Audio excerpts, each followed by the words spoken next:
Hello everyone, स्वागत है आपका आपके अपने यूट्यूब चैनल पर। आज हम बात करने वाले हैं important topic UP board exam 2024 के लिए। जैसा कि आप देख ही रहे हैं, आपका 2 तारीख को यूपी बोर्ड का एग्ज़ाम है और आज हम बात करने वाले हैं इसमें इम्पॉर्टेंट टॉपिक्स पर। ठीक है, टारगेट 90 प्लस आपको याद ही होगा कि आपका टारगेट क्या है, 90 प्लस है और आपको उसी तरीके से अपनी कॉपी लिखनी है अगर आपको अच्छे नंबर लाने हैं। ठीक है, यूपी बोर्ड 2024 का एग्ज़ाम है। देखिए, हम बात कर लेते हैं सबसे पहले इम्पोर्टेंट चैप्टर्स की। तो इम्पोर्टेंट चैप्टर की बात करें, हमारे पोएट्री सेक्शन की सबसे पहले हम बात करते हैं। तो सेंट्रल आइडिया के लिए आप ध्यान रखिएगा, my mother eight 66, I think of beauty, road side stand, ये 3 तो आपके लिए बहुत इंपॉर्टेंट है। और थोड़ा सा आप कीपिंग क्वाइट को देख लीजिएगा, ये आपके बहुत इंपॉर्टेंट है। अगर आप स्टार्टिंग के 3 चैप्टर भी आपके कंप्लीट है सेंट्रल आइडिया में, तो आपको डेफिनेटली उसमें से मिल जाएगा। ठीक है, पोएट्री के क्वेश्चन की बात करें अगर हम, और आपका जो पोएट्री से रिलेटेड क्वेश्चन आ जाता है या फिर किसी लाइन की एक्सप्लेनेशन आ जाती है, उसमें कोई एक अंडरलाइन कर देता है स्टेंजा में और उसको एक्सप्लेन करने के लिए कहा जाता है, तो या फिर अदर पोएटिक डिवाइस से रिलेटेड क्वेश्चन आपका आ जाता है, तो उसके लिए आपको जो चैप्टर तैयार करने हैं, my mother eight 66, I think of beauty, on Jennifer's tiger, और टाइगर्स हैं यहाँ पर, और रोड साइड स्टैंड। देखो, ये जो चैप्टर हैं आपके, ये आपको बहुत अच्छे से आने चाहिए विद एक्सप्लेनेशन। और इसके जो है वीडियोस मैंने बना दिए हैं, आप चैनल की प्लेलिस्ट में जाइए, यूपी बोर्ड एग्जाम 2024, जिसमें मैंने सारे वीडियोस बना करके डाल दिए हैं।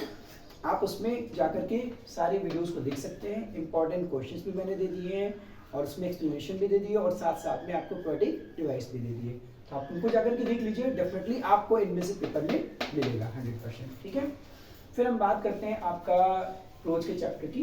तो प्रोज में आपका द लास्ट लेसन है और द लास्ट स्प्रिंग है, द रेड ट्रैप है। यहाँ से आपके शॉर्ट क्वेश्चन के चांसेस ज़्यादा हैं। हालांकि शॉर्ट क्वेश्चन थोड़ा बहुत इंडिगो से भी आ जाता है, बट इनमें से शॉर्ट क्वेश्चन के आपके ज़्यादा चांसेस हैं। ठीक है, इंडिगो और पोएट एंड पैनकेक्स की बात करें तो यहाँ से आपके लॉन्ग क्वेश्चन की ज़्यादा इंपॉर्टेंट है। इंडिगो की बात करें तो सिविल डिसोबीडियंस क्या है, गांधी जी के क्या एफर्ट्स थे, है ना, चंपारण में, तो इनसे रिलेटेड भी क्वेश्चन आपके लिए इंपॉर्टेंट हो जाते हैं। और इसमें के कुछ शॉर्ट क्वेश्चन भी हैं जो कि इंपॉर्टेंट हैं, जो वो भी कभी कभी मेंशन कर देते हैं आपके रिटन पेपर में। तो जरूरी नहीं कि जो है आपके सेट में वो क्वेश्चन ना आए, पर किसी ना किसी सेट में तो वो क्वेश्चन जरूर आएंगे। ठीक है, तो क्योंकि लास्ट ईयर जो है जो आपका पेपर है, तो उसमें लास्ट ईयर इंडिगो से क्वेश्चन शॉर्ट क्वेश्चन आया था, तो ध्यान रखिएगा आप इसमें का भी। हालांकि वैसे ये ज़्यादा इंपॉर्टेंट है, पर थोड़ा सा ध्यान आप इसको भी रखिएगा। लॉन्ग में आप इनको जरूर तैयार कीजिएगा। ठीक है, अच्छा, फिर उसके बाद बात करते हैं पोएट्स एंड पैनकेक्स की। तो यहाँ पर कोटामंगलम सुब्बू जो है, उनके बारे में आप जरूर तैयार कीजिएगा। हो सकता है पेपर में उसका कैरेक्टर दे दिया जाए पेपर में। ठीक है, फिर उसके बाद में इनके जो क्वेश्चंस हैं आपके शॉर्ट और लॉन्ग, जो इंपॉर्टेंट क्वेश्चन है, उनका करेक्शन मैंने यूट्यूब पर डाल दिया है। आप चैनल की प्लेलिस्ट में जाकर के यूपी बोर्ड 2024 एग्जाम, तो उसमें जाकर के आप देख सकते हैं। ठीक है, फिर उसके बाद हम बात करते हैं सप्लीमेंट्री की। तो यहाँ से the third level tiger king journey to the end of the earth, यहाँ पर जो थर्ड लेवल चैप्टर है, यहाँ पर आपके कई क्वेश्चन शॉर्ट क्वेश्चन में इंपॉर्टेंट बन जाते हैं।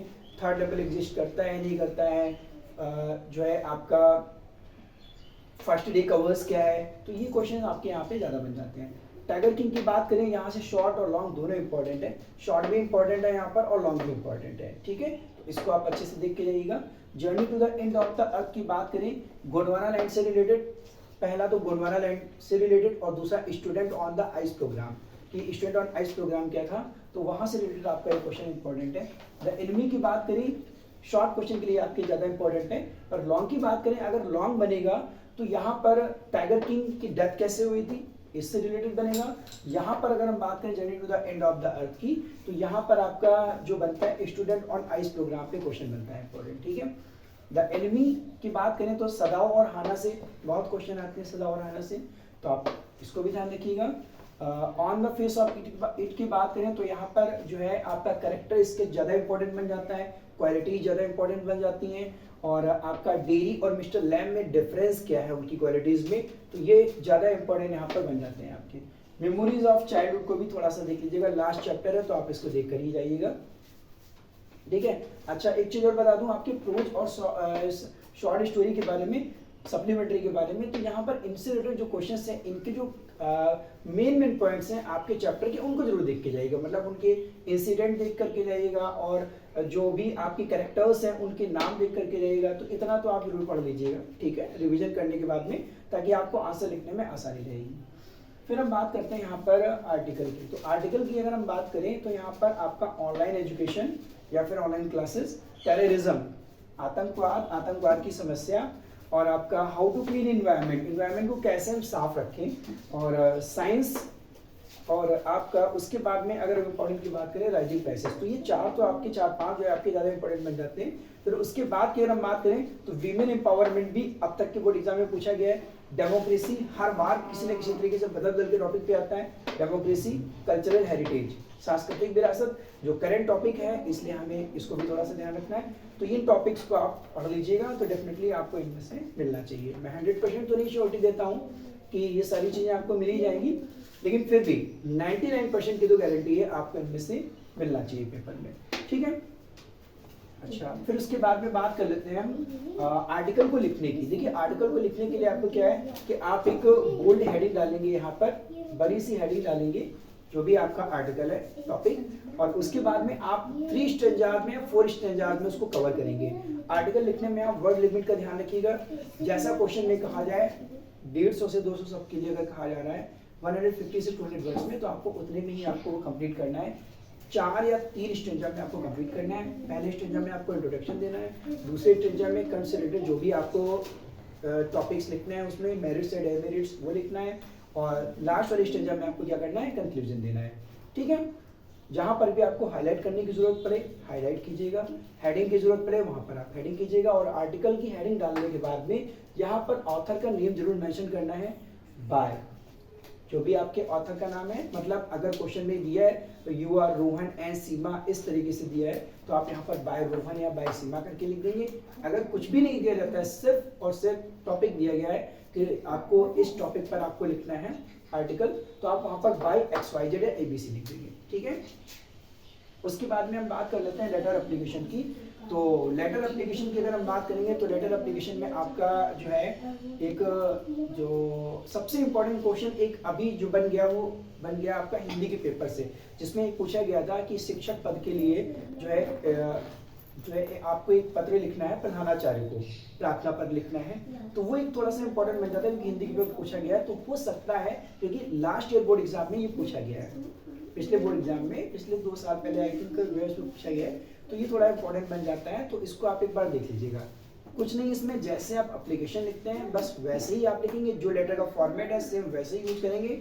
सब्जेक्ट में आप डाल देंगे कि भाई जो है application for the post of teaching recruitment, ठीक है।